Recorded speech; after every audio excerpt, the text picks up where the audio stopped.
EFF reaffirms its stance on the need to hold Cyril Ramaphosa accountable for the crimes committed on Phala Phala farm. It is an undeniable fact that the popular media and many analysts and journalists of the regime have dedicated themselves to efforts of downplaying and defending Ramaphosa. This is because the vested class interest in South Africa cannot allow their project, which they've invested in, to be removed from office before they receive the guarantees of what they paid for to ensure Ramaphosa is elected.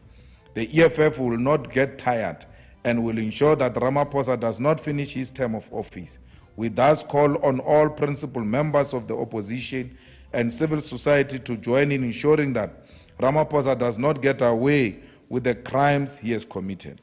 No one, no matter what so-called standing, must be allowed to defend and justify the crimes of money laundering, tax evasion, kidnapping, torture, and concealing of crime as matter of insignificance. These are crimes that will ordinarily result in a swift impeachment of any head of state, and any impression that seeks to portray Ramaphosa as the reason for stability in a country which is collapsing must be rejected with the contempt it deserves. As the third largest political party represented in the Parliament of South Africa, the EFF will also explore and participate in legislative and judicial measures to hold Ramaphosa accountable. The EFF calls for the immediate resignation of the Minister of Finance and a pervert, Enoch Godongwana, who has added sexual harassment on top of his complete failure of managing the South African economy. The continued stay of Enoch Godongwana in office is a spit in the face of the 9,516 victims of rape who opened cases at police station between April and June 2022. It is also a reflection that we are led by a government which has got no regard for women. It is a government of a finance minister who abuses women in their places of profession. It is a government of president who tortures a female domestic worker because of his uncontrollable greed. If Godongwana had any respect for the office he holds and the women of this country, he would have long resigned. But he has not done so because he draws inspiration from his criminal president, who is unrepentant in the face of calls for accountability.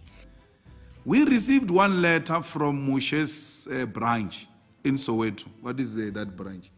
127. The letter says the EFF is dying here, things are not going well, and therefore I'm lodging my dispute. What must I do with that? What is the dispute there? Because the dispute must be based on the guidelines of the EFF. So you just get a person disgruntled writing a letter to you without narrowing it down. I must know, what is the dispute? I cannot just be told there is a dispute. There are no disputes in Gauteng. Nothing. There is a lady who comes from, is it Diepsloot? Naturena side, who used to work here at the EFF, and then she was fired. She worked at the GBV office, DSG, and she brought a fraudulent medical certificate, and then she was fired. She's the one who goes around doing voice recordings and all of manner of things. They are going to march to the EFF. We were here yesterday. We are here today. And I said to the SG, don't even worry, when they come here, we're going to ask for their leaders. We get into the media room with their leaders, and we ask them a simple question: what is the dispute?